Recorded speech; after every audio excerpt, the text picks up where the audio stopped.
Я Ирина Израилова. Сейчас я вам расскажу 10 основных правил чеченского национального танца для девушек. Первое правило – это девушке нельзя выходить в танец первой без приглашения. Второе правило – девушке ни в коем случае нельзя смотреть в глаза партнера.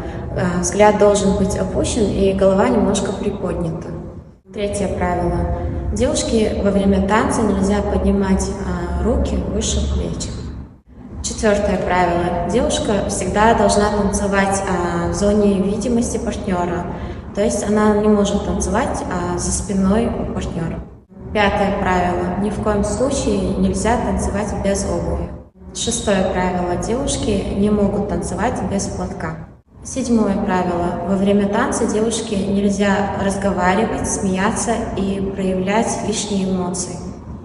Восьмое правило. Некрасиво со стороны девушки слишком долго танцевать. Танец должен быть не слишком длинным и не слишком коротким.